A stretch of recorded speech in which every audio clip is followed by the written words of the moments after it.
क'क्राझार जिल्ला परबतजरा महकुमानि सिङाव थानाय पलासगुरि बाथौ रस जगाश्रम मन्दिराव थांनाय बावैसो समनिफ्रायनो सोलिबोबाय थादोंमोन एफा एनै बाथौ धोरोमजों हाबा होनायफोरा। मख'नो गोनांदि माखासे समनि उनाव दा मन्दिरा सरकारनिफ्राय रेजिस्टार गनायथि मोननाय लोगो लोगोनो कमिटिनि आफादगिरि नेहाथारि बिथांमोना फोरमायदों दि सोरबाफोर बे मन्दिराव हाबा होनो गोसो दंब्ला मन्दिर कमिटिजों थोंजोङै सुलाद लानानै हाबा होनो हागोन होननानै बिबुंथियाव बुङो। कमिटि आफादा दानि सोलिफु बिटिआर सरकारनिसिम मन्दिरनि अनसुंथाइ मोननो थाखाय गुरैयै आर'ज गाबदों। दिनै शिवरात्रि फोरबो, बे फोरबोजों लोगोसे जोङो बे पलासगुरि बाथौ शिवा रस जगाश्रम, बे आश्रमाव जोङो गायसनबोनायनिफ्रायनो गिलु बालु खस्थ' जाबोनाय जादों। जोङो बे आश्रमखौ 1960 मायथाइयाव जोंनि पुर्बफोरजों गायसन गालांनायजों लोगोसे जों दिनैसिम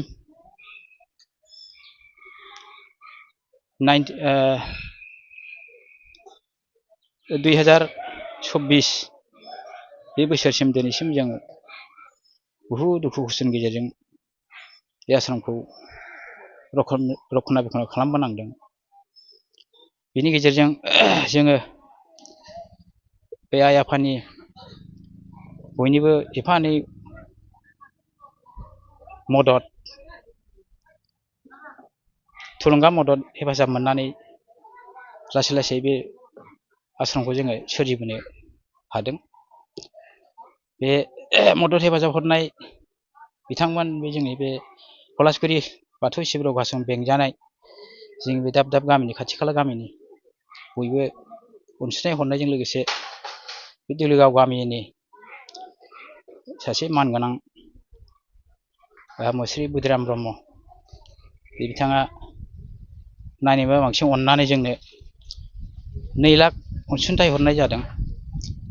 बे बिथांनि अनसुंथाइखौ लानानै जों आरो बे आश्रमनि बिबानगिरि मावथि बिथांमोनखौ लानानै एसे एनै रां जों सोरजिनानै दिनै जोङो बे पलासगुरि बाथौ शिब रगाश्रमखौ शिवरात्रि फोरबोआवनो जों बेखेवदों। बेखेवनानै जोङो जोंनिनो बे बाथौ शिब धर्म संघनिनो जोंनिनो धोरोम फोजाखांग्रा गुरु आफामोन जों लानानै माखासे सोद्रोमा मावथि बिबानगिरिफोरखौ लानानै दिनैनि बे गोथार शिवरात्रि फोरबोआव जोङो बे पलासगुरि बाथौ शिब आश्रमखौ बेखेवनाय जाबाय। जोंनि बे गुरु बाबामोन दुखु खस्थ'नि गेजेरजों जे मैयानिफ्रायनो नुजाफैनानै दिनै फुंनि बेलायाव बेखेवना गालांबाय। बे जोंनि गुरु बाबायानो जाबाय जोंनि बे आसाम रायजो सिङाव थानाय बिसमुरि बे ओनसोलनि समरपुर गामिनि मानगोनां आफागुरुआ जोंनि बे बेखेवना गालांनानै जोंनो दिनै गथायना गालांदों। जों दिनै बे शिवरात्रिखौ बयनिबो मदद आरो हेफाजाब मोननानै मोजाङै गाजा गोमजा खुंफुंनो थाखाय लाहार फाहार खालामदों। लोगोसे जोङो बे आश्रमखौ दैदेननायाव बयनिफ्रायबो बा जोंनि दानि बर्थमान सोलिबाय थानाय बिटिआर सरकारनिफ्राय अनसुंथाइफोरखौ मोननाय जायाखै। जा मोनबा जोङो मोजां मोनगौ। जा धोरोम हिसाबै जोङो मोनोब्ला खुब मोजां मोनगौ बे आश्रमफोरखौ फोसाबनो। बिनि थाखायनो आङो जुदि अनोब्ला अनसुंथाइ बा हरो, जाहाथे जोंनोबो जोङो आश्रम फोसाबनो जों मोजां जायो। बेनि सोमोन्दैनो आङो दा खावलायहरनाय जादों। जों खोनानो मोनदों जे मन्दिरा जोङो खुनुरुखुम खस्थ' मस्थ'यै देग्लाय रेजिस्टार जाबाय। बे जानानै बर्थमान जोङो एसे आवगायावहाय बिदिनो थाग थुग हाबा होदोंमोन गिलुं बालुंनो, नाथाय रेजिस्टार जानानै जों दा नै बावाखै सानथामसोनि आगोल एसे हाबा होदों आरो जों हाबाखौ होबाय थासिगोन होननानै जोङो मिजिंथिदों। 12,000 बेखौ दान होना दाख्लै हरदों।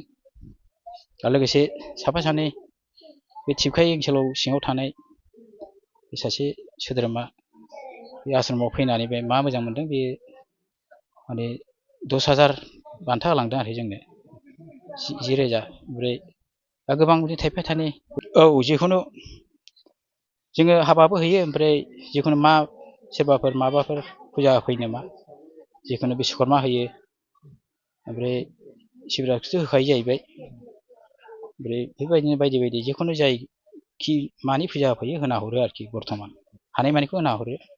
गोदानै मुं थिसननो गोनां फरायसाफोरनि थाखाय गोजोनथाव खौरां।